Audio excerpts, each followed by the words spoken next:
ব্যাংকের central president কৌশিকাদের আমাদের state leader Sanjay Das.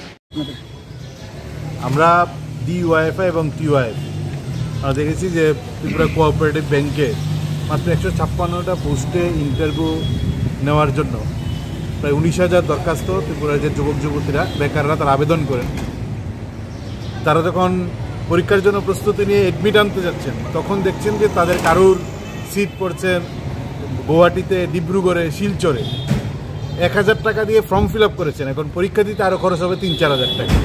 Post হচ্ছে মাত্র 165টা। এই বিষয়ে আমরা জিজ্ঞেস করলাম ম্যানেজিং ডাইরেক্টরের কাছে, আমরা গিয়েছি দুটো সংগঠনের পক্ষে, যে এই রাজ্যের পরীক্ষার্থীদের এই রাজ্যে পরীক্ষার ব্যবস্থা করা।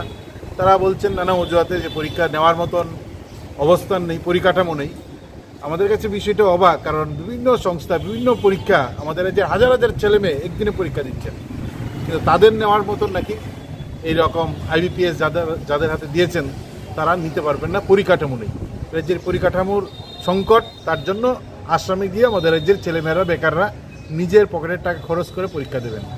শেষ পর্যন্ত তিনি বললেন যে আমাদের ছেলেমেয়েদের বাইরের রাজ্যে যাওয়ার প্রশ্নে রেল এবং বাসের ব্যবস্থা করার তারা চিন্তাধারা করছেন, যদিও আগামীকাল থেকে তাদের বেরোতে হবে বলে এই আশ্বস্ত আমাদের করেছেন। এবং আমরা বলেছি যে তাদেরকে এই যাওয়া আসা এবং এই যে খরচ, এই খরচ সংকুলনের প্রশ্নে এই কর্তৃপক্ষ যেন ব্যবস্থা গ্রহণ করে। কারণ 1,000 টাকা দিয়ে ফর্ম ফিল আপ করা, তারপর আবার 3-4 হাজার টাকা খরচ করে গুয়াহাটি গিয়ে পরীক্ষা দেওয়া, সেখানে থাকা, খাওয়া, গাড়ি ভাড়া, রেল ভাড়া, বিশাল খরচ। বেকার যুবকরা পরীক্ষা দেবেন।